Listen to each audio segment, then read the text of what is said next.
Hey kids, welcome to the Portnoy archives, and it's the latest DVD installment from the archives. And this is not my new instructional video, so don't look at it that way. Basically, this is home footage that's not professional enough to release on a real instructional video through Hudson Music or whatever, but this is footage that I did want to share with you, the viewers at home and loyal fans at my website.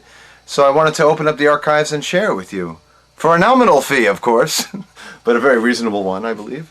Basically what we have here is my drum cam footage from the making of 6 Degrees of Inner Turbulence, and it's a single camera, no fancy cuts, warts and all, basically a single camera over my shoulder, just kind of fly on the wall throughout the making of the latest album. And basically you may see some inconsistencies in the footage to come, because when I'm recording my drum tracks, what I'll usually do is record, there's two ways it'll get done. The first way is I'll record a song from start to finish and then go back and fix things here and there, and re-record punch in some drum tracks, that maybe if I wanted to change a groove or an idea, or maybe fix something that was just sloppy or whatever.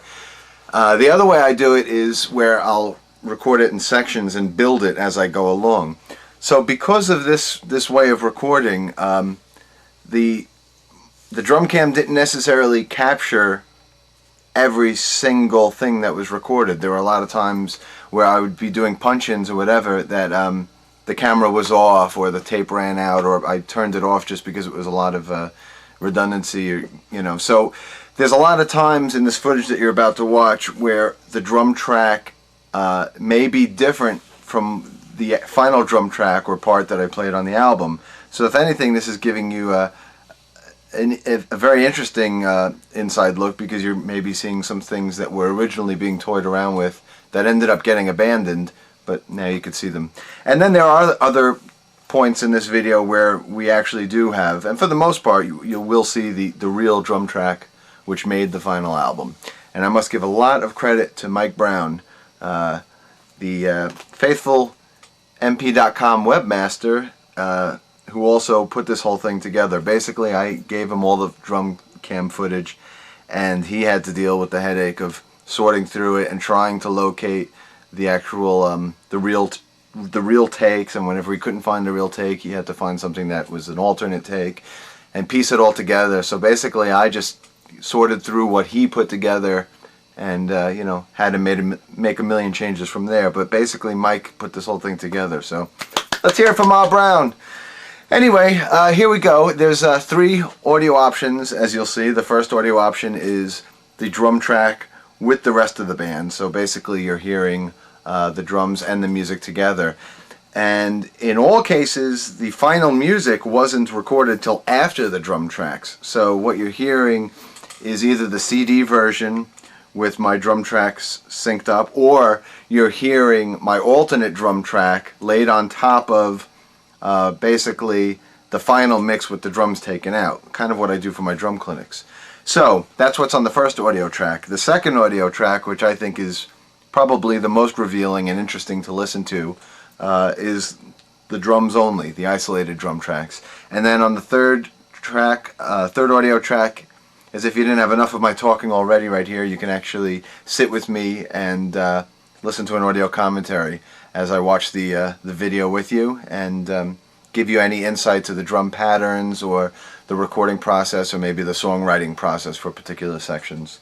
So there you have it. I hope you enjoyed this. Like I said, this isn't a substitute for an instructional video, and basically I just wanted to open up the vaults and share this footage with you. And if you like it, we'll make more in the future. So sit back and enjoy. See ya.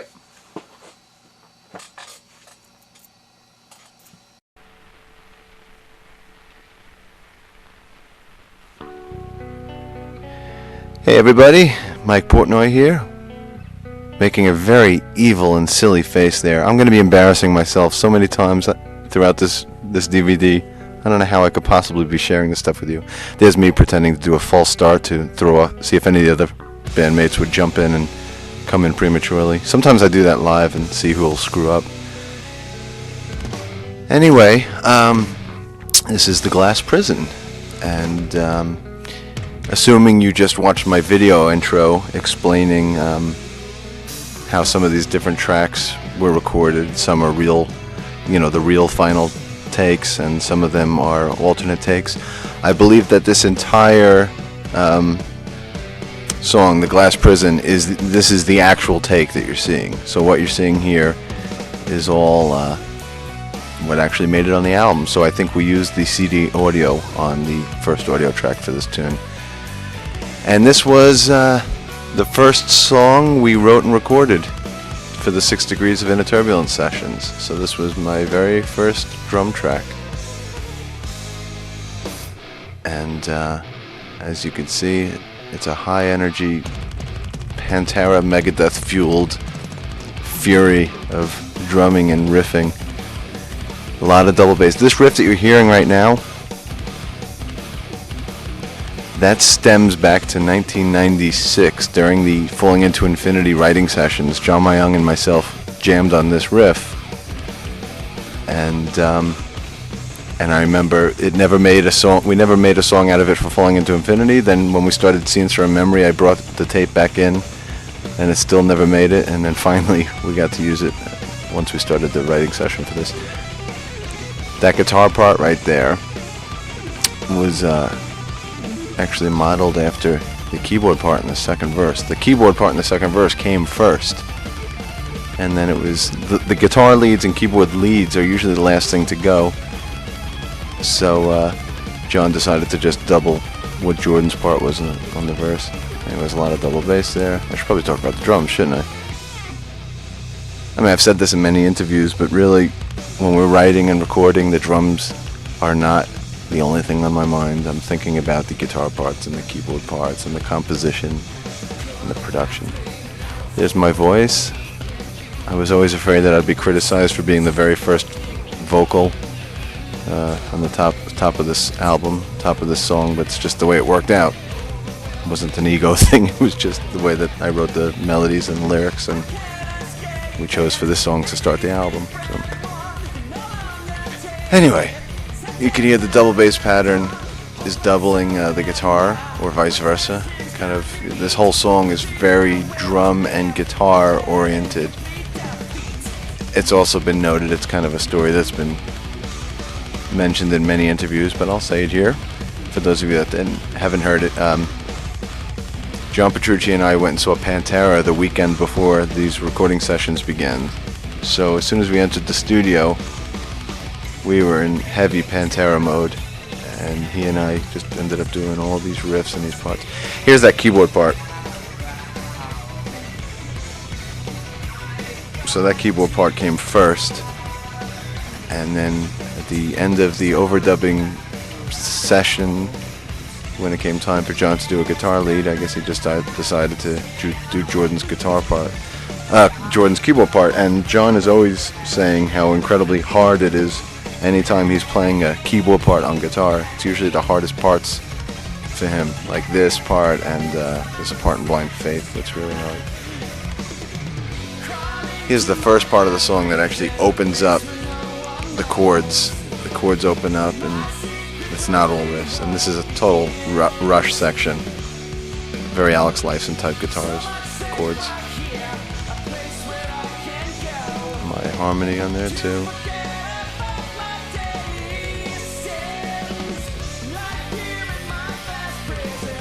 So this is the first time I got away from the Pantera bit. You'll hear I have a lot of vocal parts on this song, and I guess anytime I wrote lyrics, whether it be this or New Millennium or Home or Strange Deja Vu, I write a lot of harmonies and two-part call and answer things, and that's why I end up having a lot of my singing on the songs I write the lyrics to, just because I'm a fan of multiple voices. And so anyway, here we go back to the intro. This whole thing reminds me a bit of Seasons in the Abyss by Slayer. I think I may have bit a couple of the grooves and the turnaround there. I don't know if he does the turnaround, but this whole thing reminds me of Seasons in the Abyss.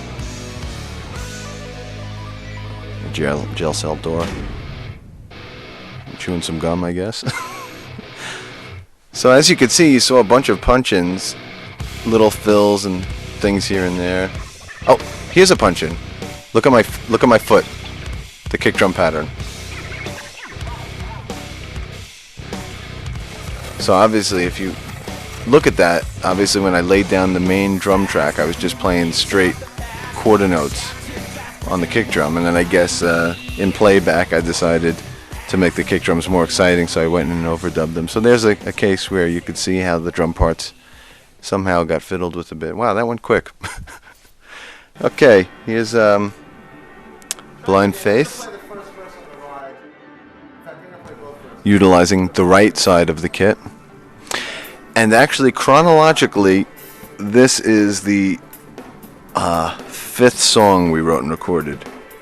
We wrote and recorded them in the order of Glass Prison, Misunderstood, Great Debate, Disappear, and then this. So this was the last of the songs to be written for CD1. In fact, all of CD1 is it's sequenced in the order we wrote them, with the exception of this song, which instead of putting 5th, we put 2nd. But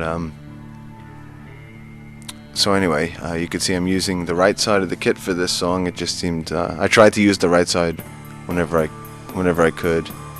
This whole intro, I know I hate to wear our influences on my sleeve, but it's a damn bad habit. This reminds me of Alice in Chains' Angry Chair. We're not intentionally trying to sound like anybody. It's just that I think I have such a big library of music in my head that it's impossible to write anything without having something to compare it to. That was a bit of an adjustment for me to get used to the ride cymbal on the left side of the kit like that. I tried playing it like Simon Phillips or Carter Beauford. I think he plays it that way as well. He had where you would actually play it with the ride with the left hand and play the snare on the right, but for some reason I ended up doing the more traditional crossover. Okay, as you can hear, this drum track is not the final drum track. So that pattern I was playing, that little intro pattern that I'm kind of half playing here, but I played it. I guess I was establishing that, but then all this other stuff was still different. It was still in development. So what you're seeing here is me kind of just developing the parts and running through the track. And I probably went back and listened to it in the control room and made notes of what I liked and didn't like. Like I kept that groove on the pre-chorus. I like that groove too.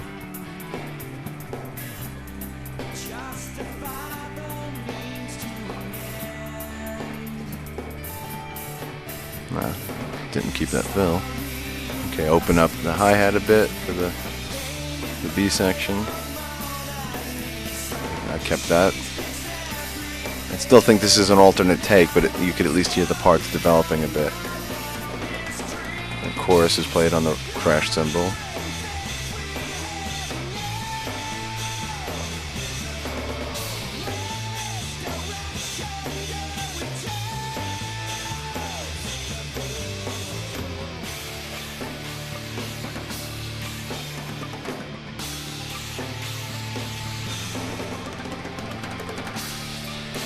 These are different feels too.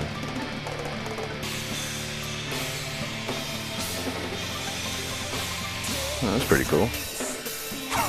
You may have to rip that one off for live. The hi-hat's way too open and busy here. A lot of this is very busy. You could see me just starting to figure out where I want to be for these different sections. So right there I'm on the big China, and I ended up playing this part on the stacks instead.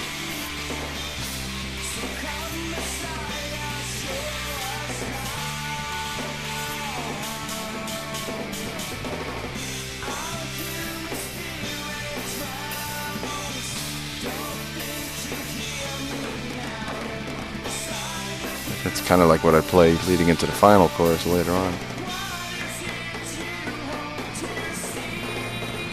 Nice. That was a good one. The crashes of the chorus. I'm always trying to build, you know, from a ride pattern to a hi-hat pattern to a crash pattern to a China pattern. Here's the bridge. I think this is a great bridge, by the way.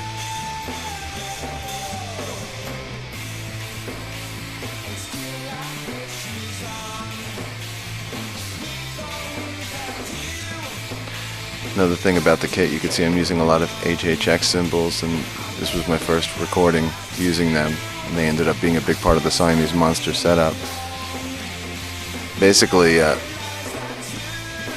Sabian sent me just a shitload of cymbals, you know, a couple hundred to play with and see what I liked and mix and match. So I was experimenting a lot through the making of this album.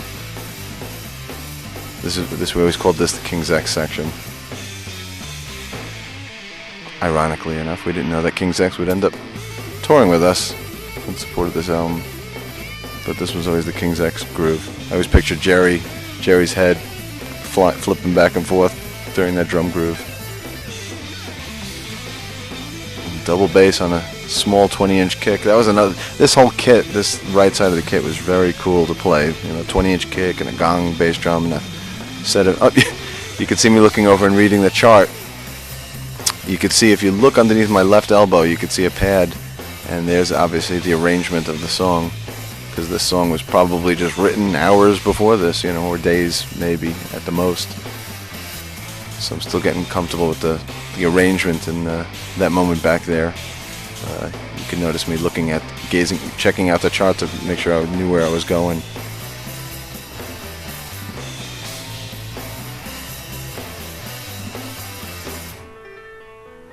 You'll see a foot in the background. I have a friend joining me in the studio that day. My friend Rob was there sitting in on the drum tracks.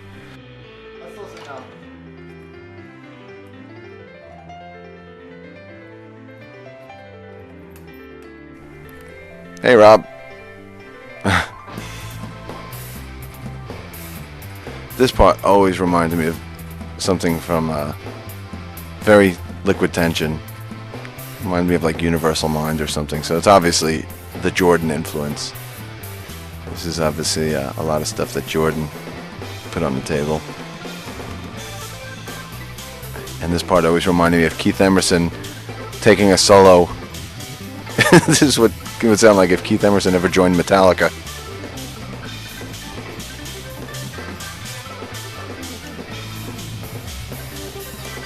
Yeah, see, a lot of these patterns are different. I guess, as I said in the video intro, it's just lack of the real takes. You know, footage of the real takes. Misunderstood. There's no footage of the intro. We just jump right here in on the second chorus. I guess the recording of all the little I did a lot of overdubbing on this track, like the whole intro with the octobans and so basically what you're the only thing you're gonna really see here is me doing the pre-chorus and the chorus right here. Once again, I'm using the small kit. I just try to get on that side of the kit as much as I can, just because it was such a different setup for me. You can see the China on my left that I'm hitting there is actually mounted above the crashes. This was still early in the Siamese Monster development. It ended up being mounted underneath that crash and flat, but here it's more of like a Carmine Apiece kind of, you know, in the front, angled setup, which was real comfortable to play, but it didn't look that cool. Okay, as will be explained in a minute, this is real speed right there. This is the speed that I recorded this drum part. Basically, we sped.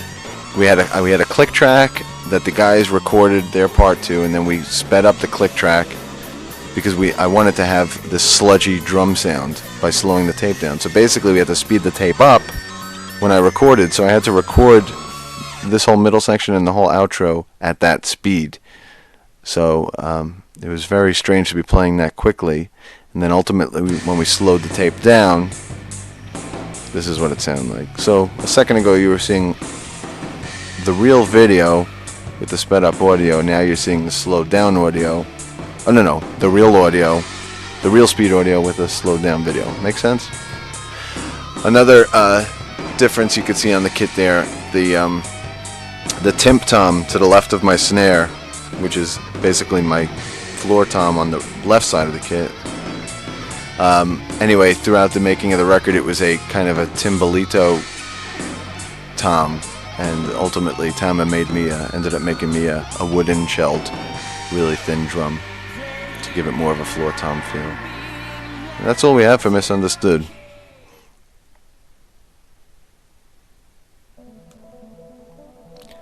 The great debate. First of all, I think Mike Brown is going to forever be having nightmares about this song. This was the hardest for him to edit. I guess I did a lot of punching in, and I don't know. But anyway, this intro, as you'll see, is a different take from what ended up making the album, so the parts are different.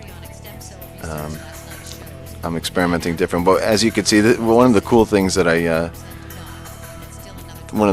did for this little thing here is I played a kind of a double hi-hat pattern, as you could see. So I'm playing the triple X-hat from the right side of the kit, which I have in that group of pedals in the center of the kit. I'm playing that with my right foot, and I'm playing my main 14-inch hi-hat with my left foot. I guess obviously you could see that, but I'm playing like a double bass pattern, and I have the snares turned off on the snare. Now, if you listen to these kind of jungle groups are different than what ended up being on the album, so this is still experimenting.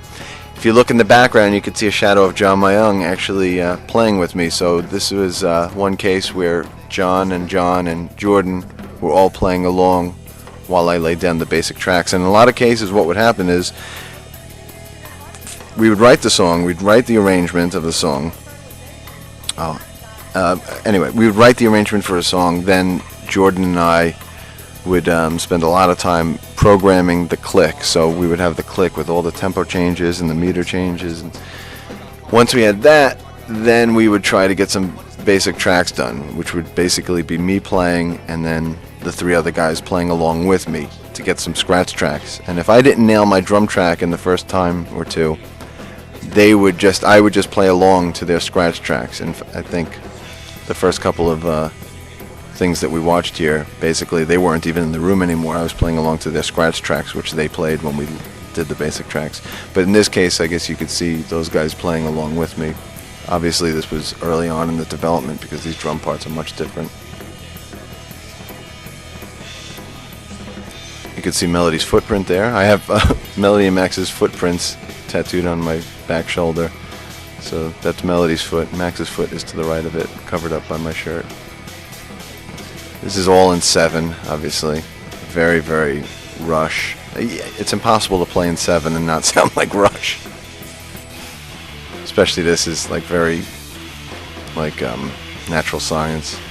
As you can see, I'm wearing a different shirt, which means this was recorded the next day, if I remember correctly. So basically, the intro to the song was done, the intro and the outro was done very late, I think the night that we completed the writing of the song.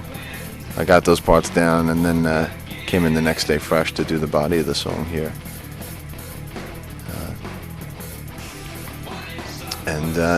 Once again, it is very Rush. Oh, and here's another thing about the kit. If you look, this was another thing about the Siamese Monster prototype. I only had 2 octobans there, so when I recorded this album, I only had 2 octobans instead of the 4, which I ultimately ended up having on the kit. And all still in 7. You know, Natural Science, Subdivisions. There's so many. It's impossible to play these things without, like, you know. I can't. Oh, you can see the arrangement chart right in front of me, by the way, on the music stand. I'm probably desperately looking at that arrangement chart. Speaking of the arrangement, you can hear that this drum part is different. I'm doing more of a halftime feel. So I'm still experimenting with the part for the chorus. Here we go. Now I fell into the upbeat kind of thing, and then I guess listening to the playback, I decided to treat the entire chorus with the upbeat feel. The other obvious influence for this song is Tool, or I don't want to say influence, well, I'll say influence, but the comparison that we get a lot is Tool. And this is definitely very, very Tool-esque, this whole thing, this groove and the muted guitars and the vocal part. And this part coming up here is total Tool solo. We can't deny that.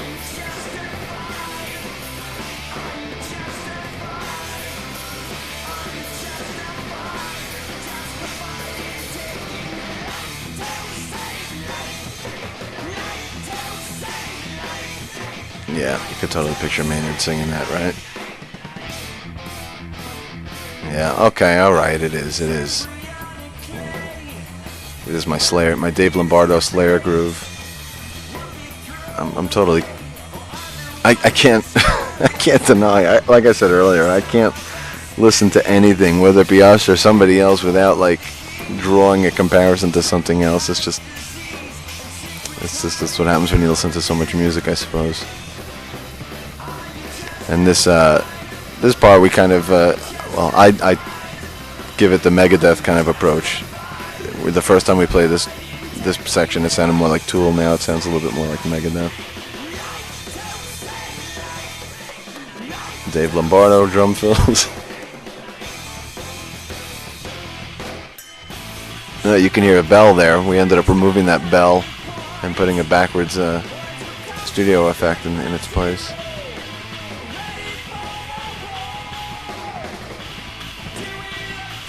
This is one of my favorite tracks on the new album. The drumming was very demanding. You know, now that I've played it live 100 times, I start to take for granted the precision that's involved with, you know, writing some of these parts and actually nailing them in the studio. And this is a drum track I'm proud of. You're not really seeing all of it here because a lot of this is alternate takes. But walking that fine line between you know, being ferocious and articulate. Is that right? Ferocious and precise. It's always been there's a bit of a cut there. I guess I was missing the footage. Oh yeah, you know what it was? I actually recorded that the section that precedes this. I recorded it on the right side of the kit. I guess I didn't move the camera over there when I did that part. So basically, when doing the drum tracks for this song, I focused first on the left side of the kit, drum parts. And live, I play it all on the left side of the kit. Anyway, before I was just mentioning, being I can't speak, being ferocious and I don't know what the hell I'm saying, but it's always been important for me to walk that fine line between Neil Peart and Lars Ulrich, or Bill Bruford and Vinnie Paul. You know, I always wanted to be very precise and precision, have a lot of precision, but at the same time always play with energy, attitude, and balls. This was fun, this section, because there's a pretty cool pattern going on there. But I'm getting to shift with the shift the time around, which is something I love to do, and I do it in so many of our songs. Taking a riff, in this case, which is basically kind of a triplet riff. Here I go to a slower triplets, and upbeat triplets, and then 16th notes, and basically playing the same thing in many different forms. And that's something I've done in so many of our songs. And this is another cool thing I stumbled into, basically playing this part and then playing all the upbeats of the 16th note patterns on a drumstick. Very rarely do you incorporate the actual drumsticks themselves into a drum groove, so I thought that was pretty cool.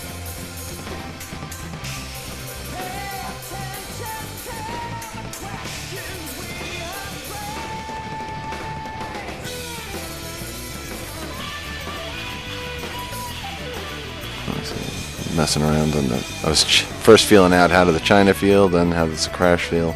Ultimately, I ended up on the hi-hat for this. See what you... this is basically, you're seeing what's going on here. I mean, I record a lot of things in bits and chunks, and we didn't necessarily have the final stuff on video to show here, but basically you're seeing how I'll record. Basically, I'll play along, and then Doug will punch me in on the downbeat. 4.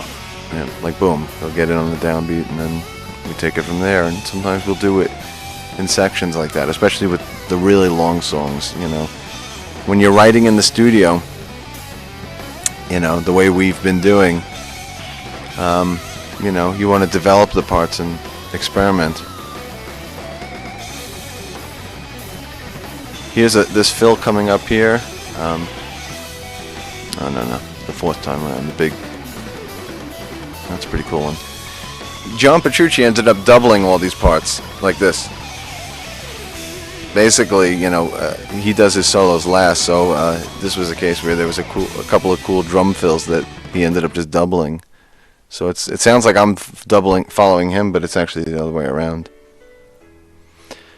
Okay, about to crash. Whoop, my hair is gone, and that is the silliest face I've ever made. God, I can't believe I'm releasing this footage. About to crash, or as James would call it, a boat to crash, which is about the Titanic. A boat to crash, get it? This is, as you can see, my hair is gone. What happened was, we took a break. We wrote the first 5 songs, and then we took a break for about a month. And I went to France and to Greece to do a couple fan club conventions. Then we came back. I think I'm remembering this correctly, and I think we had about 2 more weeks or so to write a final 6th song for the single CD that we were supposed to be making. And we ended up writing this big 42-minute song in those 2 weeks. So at that point, we knew we had to make the album a double.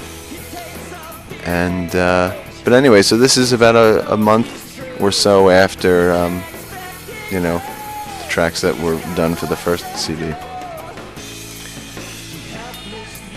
And anyway, we wrote this song in sections,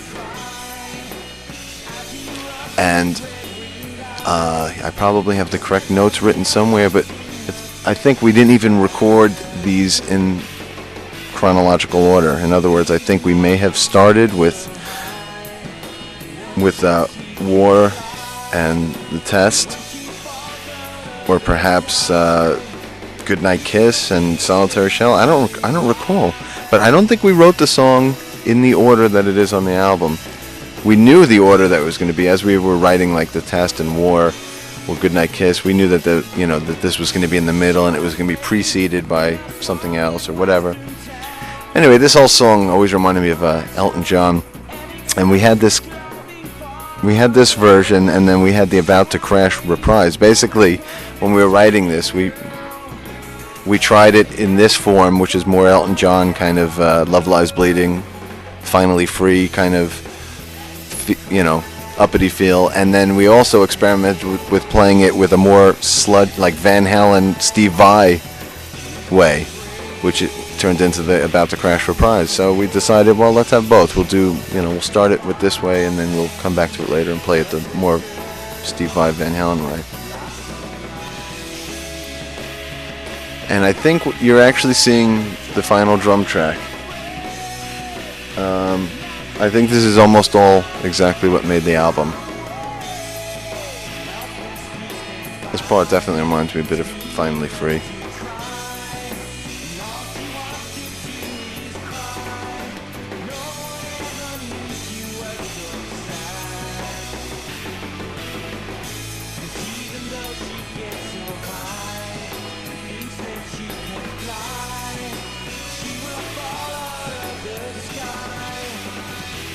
See, that didn't exactly match. I think we're actually listening to the final drum track, and you're going to see a couple of variations between what you're hearing and what you're seeing, because, for instance, right there. Okay, here's an example where I fixed something. If you look at the snare drum doing a rim shot here, right here, I ended up replacing that final rim shot with a full snare hit on the album instead, or something like that. But anyway, that's an example where after I'll do a drum track, sometimes I'll go into the control room, and if I want to switch a drum hit or redo something where I'm on a crash instead of a ride or whatever, or redo a fill, I give myself, the freedom to be able to do that. There's no reason why I shouldn't be able to do that. So that's kind of the art of recording.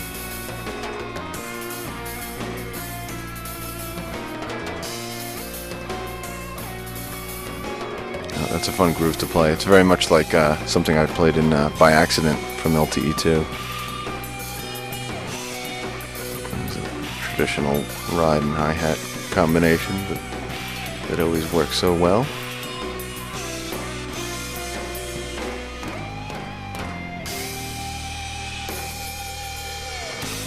Looks like I was enjoying the fine dining at Bear Tracks throughout the making of this record. My belly is definitely a bit protruding there. I look like I'm about 4 months pregnant.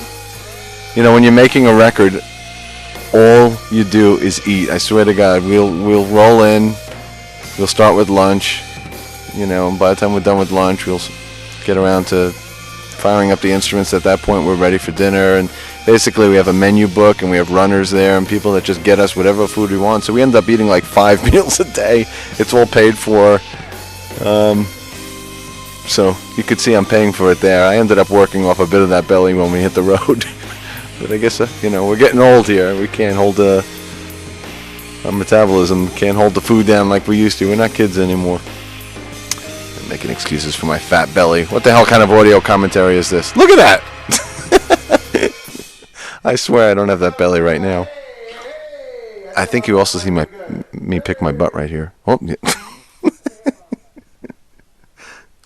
It wasn't a pick. It wasn't a pick. I swear. I was just fixing. I was fixing the underwear. It gets very sweaty down there, Okay. War Inside My Head. This song and The Test that Stumped Them All were recorded together. And these two are two of my favorites on the new album. Surely two of my favorite sections of the title track. And it was written pretty quickly. I think that theme right there, Jordan had written that theme for the overture. We called it the Imperial March. It reminded us of something from Star Wars. And then I believe John Petrucci and I wrote this into a full song. I don't think Jordan was even with us this afternoon, if I remember correctly. And he and I pretty much wrote War and The Test within a matter of a couple hours. It came really quick. We were in serious LTE mode when we recorded this title track, Oh, actually, an interesting thing there. You could see I'm playing full 16th notes on the ride. I don't do that live, actually. I think mainly because I'm singing and playing simultaneously, so it was hard for me to play that 16th note pattern on the ride while singing, but it is there on the album, as you can see. And I think this is also a final drum track that we're actually seeing recorded.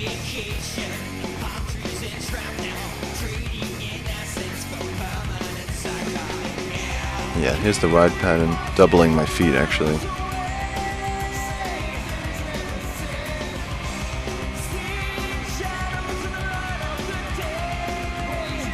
Okay, there's a punch in, obviously.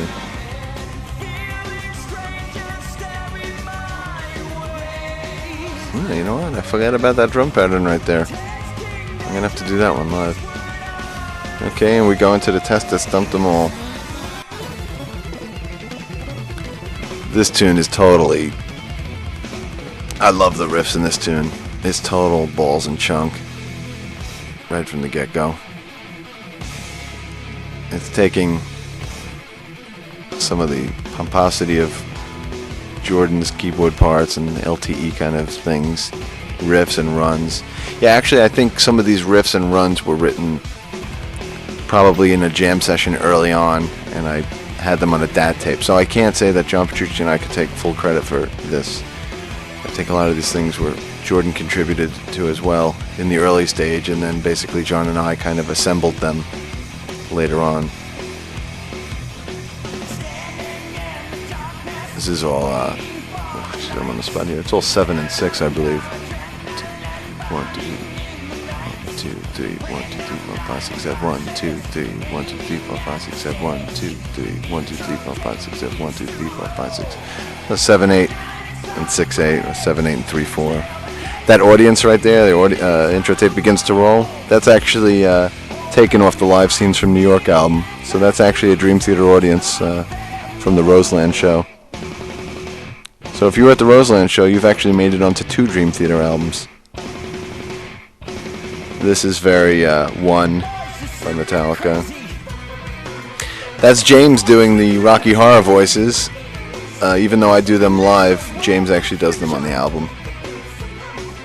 And I think that was me listening to a little bit too much System of a Down. When I wrote the lyrics and we were recording James's vocals, I suggested to him to try that. It reminded me of like a System of a Down or a Mike Patton thing, and he was open to trying it. So it ended up being very, very different for us.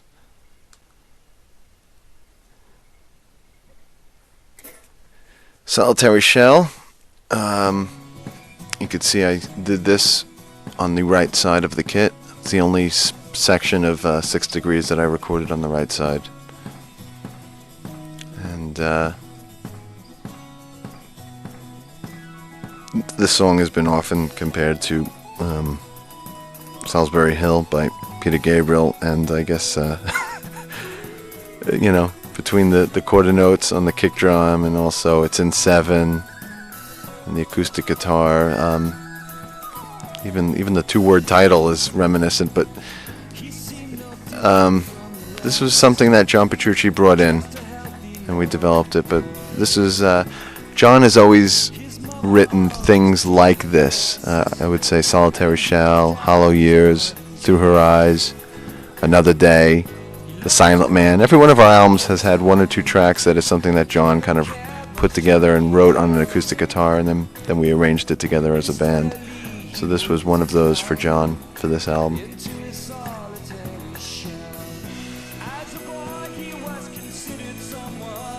That's a Ben Folds 5 t-shirt there, for those of you keeping track.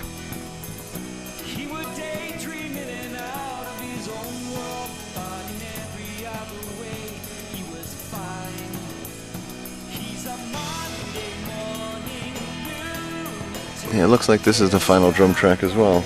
It looks like it's the actual take. I played this first chorus on the ride, and then you'll see later the second chorus is on an open hi-hat. This is a great tune. In a perfect world, this would have been a smash hit. The record company doesn't seem to want to work in those departments for us anymore, and whatever. We're happy with what we're doing, but it is a shame when you have a song like this that so easily could have crossed over. And not like we're trying to cross over, and not like we're writing songs like this to cross over, but this is a side of us is just as much as the progressive side or the metal side, and we write these songs naturally. We're not trying to appease the record. Guess I didn't like that fill. But anyway, we naturally write songs in this vein as well, and I think a lot of these songs, some of the ones I just mentioned, all the ones that John kind of brings in, all of them have always had tremendous commercial potential, but I guess nobody really wants to hear them. I guess when they think of Dream Theater, they think of the technical, over-the-top metal stuff, and I guess that is what we're known for, and that's what the biggest part of our sound. As you can see, I'm still developing with my part here. Still fiddling around, and like I said earlier, I'll go into the control room after this take and listen down and make notes on what I liked and didn't like. For instance, going to the open hi-hat on the chorus there ended up working, so I would keep that. This fill coming up here, at least the one that's on the album, I don't know if I did it here on this take, is so Neil Peart. Yeah, that's the one. It's very Neil Peart.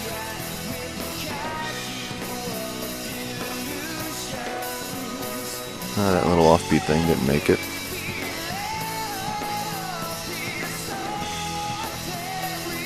I have a big ice bell there to the right of the max stacks as well, which I ended up changing. Now, as you can see, I recorded this section on the left side of the kit. Live, I stay on the right side for this whole section, but on the album, I actually switched over to the left.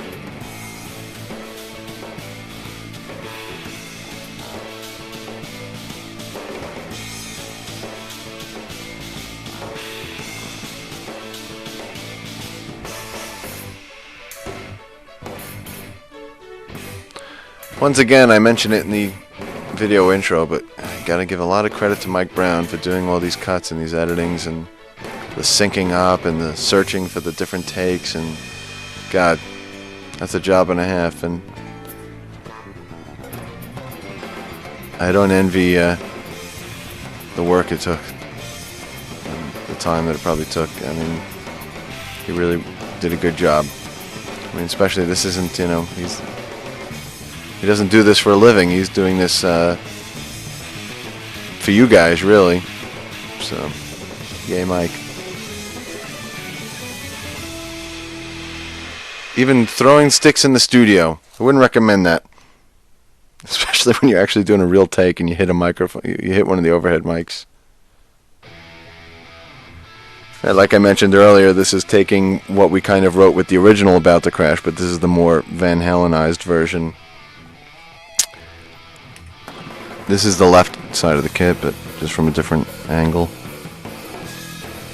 One thing I didn't mention earlier, I don't think you could really see it from this shot, but if you look right beyond my arrangement chart, which is on a music stand in front of me, I had my red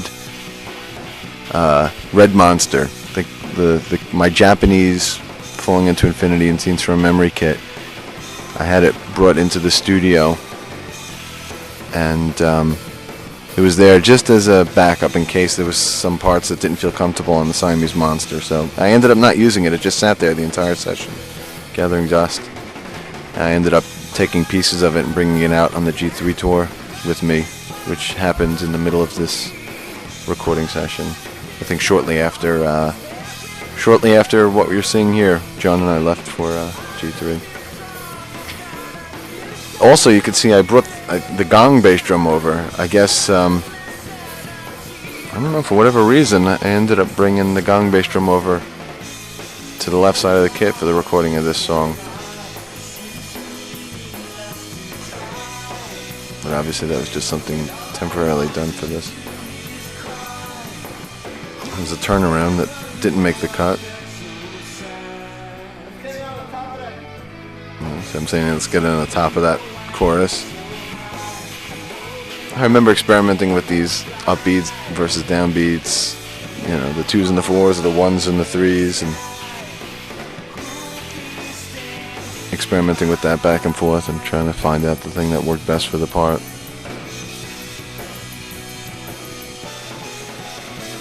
I love the drumming on this whole last section.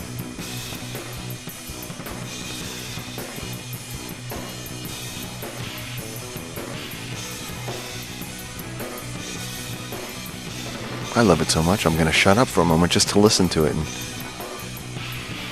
marvel at my beautiful drumming. Thank you very much.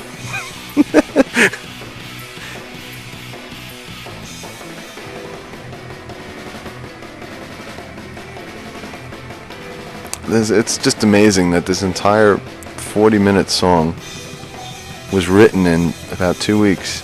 We had about 4 or 5 months to write and record the first CD. We just took our own sweet time, and then once we came down to the final crunch time, we ended up writing this entire epic in 2 weeks. This is actually still the ending of About to Crash Reprise, but we threw it on here so it would flow seamlessly into the Losing Time grand finale. You could see Mike Brown had to do some cutting there because there was, I guess, some punching in the development of those drum fills. That whole last section is awesome, and this when it hits this chord, it's just so big and majestic. especially because it was phrased in the overture earlier, and it's also played by John during a guitar solo at the end of the first About to Crash. That's one of the things when you're writing a concept piece, just the themes and being able to bring them back in and utilize them in different ways. It's something I also been able to do with Transatlantic. In fact, the whole ending to this reminds me a lot of some of the Transatlantic type writing, like Stranger in Your Soul or Duel with the Devil. I think this song probably has one of the most climactic endings of anything I've ever done, in addition to Stranger in Your Soul and Duel with the Devil. I think those three pieces have some of the most majestic, climactic, orgasmic composition. Big finales. Listening to this too, having just played this 100 times on tour, I'm realizing that we actually play this slower live, which is a rarity. Usually we play things a little faster live. Sounds like this tempo on the album is a little bit faster than the way we do it live. Unless, of course, we're playing in a place with a very, very strict curfew, in which case our production manager's on the side of the stage pointing at his watch, so I'll pick up the tempo to beat the curfew. Otherwise, we get fined a lot of money if we go past curfew in some of these places. $1,000 a minute or something crazy like that. So if you're ever at a Dream Theater show and we start playing the last song really fast, you'll know why. That's about it. The credits are about to roll. You know, there's so many things to talk about that I feel I barely scratched the surface of the drumming, but I guess the drumming is self-explanatory. You know, you could watch it, you could look at it, you could listen to it with the isolated audio track. There's so many aspects to this music, and drumming is just one of them, so that's why I ended up talking about the composition or the guitar solos or the lyrics or the live reproduction. You know, all of these things are what make these songs what they are, and makes me who I am. You know, for me, making music is so much more than the drums, and the drums are such a big part of it for me. It's my instrument, and it's my first love. But when we're writing this stuff and recording this stuff, I am as consumed with anything else as I am by the drums. But that's for another video. This is the drum cam video. And that look in the camera right there was, I think, a look of an excitement, like I'm rounding home turf there. It's coming around home plate. Oh, so close, but so far. I guess I had to punch in the ending, but anyway, footage compiled by me. I can really just say footage provided by me. It really was compiled by Mike, so he gets the credit for all the hard work on this. Basically, I just set up the camcorder, hit record, and handed him the tapes. But so big thanks to Mike for putting this together. And I do have drum cam footage of some of the other albums I've done recently. So if the response to this is good, then maybe if Mike Brown is up for the job, we can maybe create a few others to accompany this DVD on your shelf. But anyway, thank you to you guys for being the best fans in the world and making it possible for me to do projects like this. You know, it's fun for me to do this kind of stuff, and thanks for buying it and listening to it and enjoying it. So I'll see you soon.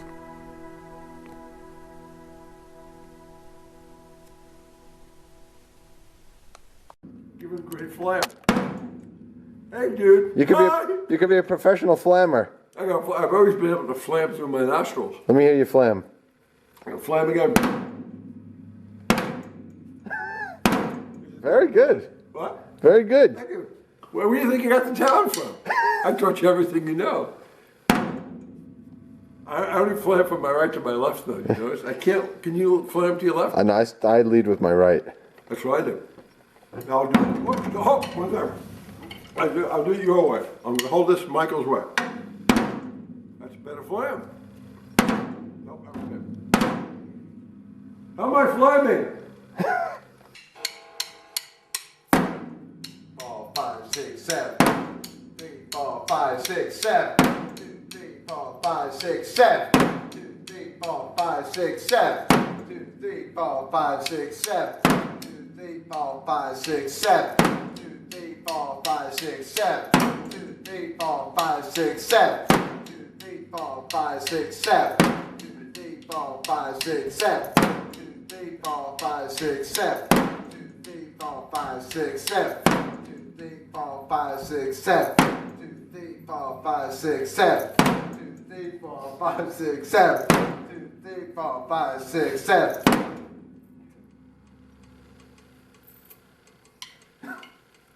That was it. Now we need to now we gotta Burn the tape! now we gotta find the problem ones and just punch those in. You're not done now. Now we gotta listen back, find out which ones were out of time, and then you gotta fix those. Fucking A, okay. What the hell? Is this overtime? Early. That was okay.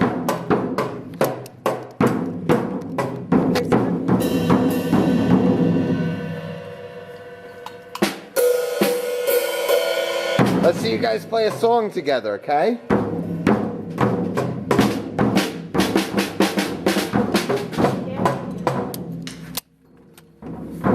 They came to visit for my birthday. I want to take one more picture from this angle.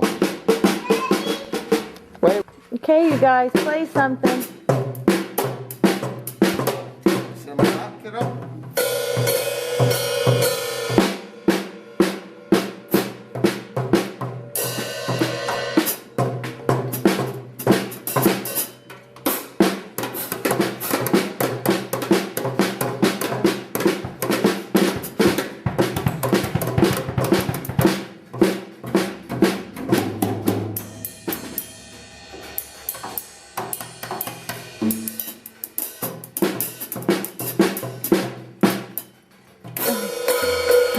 Hi, Max.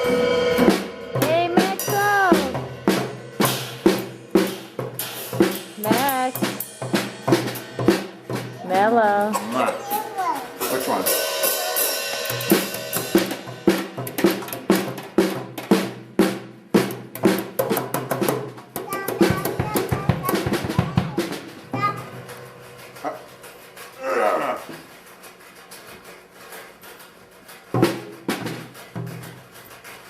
Thanks, honey.